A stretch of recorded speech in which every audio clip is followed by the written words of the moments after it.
महाराज, आज आपने दरबार में बुलाकर मुझे जो सम्मान प्रदान किया है उसके लिए मैं हमेशा हमेशा आपका ऋणी रहूंगा। रविदास जी, हम क्षमा चाहते हैं जो आपको यहाँ इस तरह बुलवाना पड़ा। आपके यहाँ दर्शन करके हम धन्य हो गए। महाराज, मुझे इतना सम्मान मत दीजिए, मैं इसके लायक नहीं हूँ। मैं तो इस राजमहल की धूल के बराबर भी नहीं हूँ। बताइए महाराज, मेरे लिए क्या आदेश है? हम आपको कैसे बतलाएं रविदास जी कि हमने आपको यहाँ क्यों बुलवाया है। दरअसल हम बड़ी दुविधा में फंस गए हैं। महाराज, आपकी दुविधा मैं दूर किए देता हूँ। रविदास, तुम्हें महाराज ने अपनी मर्जी से यहाँ नहीं बुलाया है, बल्कि हमारे कहने पर तुम्हें यहाँ बुलाया गया है। परंतु मुझे इस तरह बुलवाने का कारण ये है रविदास कि आज तुम्हें इस भरे दरबार में सबके सामने अपनी सच्ची भक्ति का प्रमाण देना होगा। ये आप क्या कह रहे हैं शास्त्री जी? भला कोई प्रभु की सच्ची भक्ति का इम्तिहान कैसे दे सकता है? प्रभु की सच्ची भक्ति तो सच्चे मन और पवित्र आत्मा से की जाती है। तो आप ही बताइए, कोई अपने सच्चे मन और पवित्र आत्मा को कैसे दिखा सकता है? और अगर मैं दिखा भी दूं, तो इस समय आपको नहीं दिखाई दे, क्योंकि आपकी आंखों पर अभी अभिमान का पर्दा पड़ा हुआ है। क्यों अपनी मायावी चमत्कार दिखा सकते हो, अपनी भक्ति नहीं दिखा सकते? रविदास जी, जैसा कि तुमने अभी कहा कि प्रभु की भक्ति सच्चे मन और पवित्र आत्मा से होती है, तो ठीक है। अगर तुम सच्चे भक्त हो तो प्रमाण देने में हर्जी क्या है? और अगर तुम प्रमाण नहीं दे सकते तो हम सबको पालकी में बिठाकर पूरे नगर में घुमाना होगा, और साथ ही साथ ये नगर, ये राज्य छोड़कर यहाँ से हमेशा हमेशा के लिए जाना होगा। शास्त्री जी, क्या बोले? मैं ये राज्य छोड़कर चला जाऊं? शास्त्री जी, हार मानकर तो मैं राज्य तो क्या, ये दरबार छोड़कर भी नहीं जाऊंगा, क्योंकि अगर ऐसा हुआ तो ये मेरे प्रभु की सच्ची भक्ति की हार होगी, और मैं अपने जीते जी ऐसा हरगिज नहीं होने दूंगा।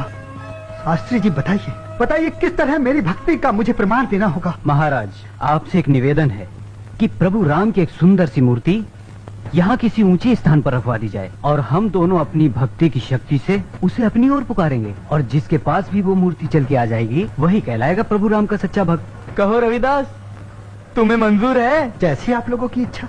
प्रभु राम ने शबरी के जूठे बेर खाकर ये साबित कर दिया था कि वो सिर्फ प्रेम के भूखे हैं, और हम सब उनके लिए समान हैं। और आज अगर मुझे दशरथ पुत्र श्री राम को अपनाने का मौका मिल रहा है, तो मैं इस मौके को व्यर्थ नहीं जाने दूंगा।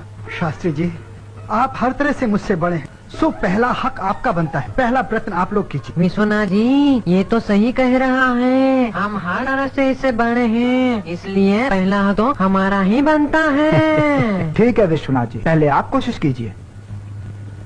मंत्री जी, श्री राम जी की मूर्ति की व्यवस्था की जाए।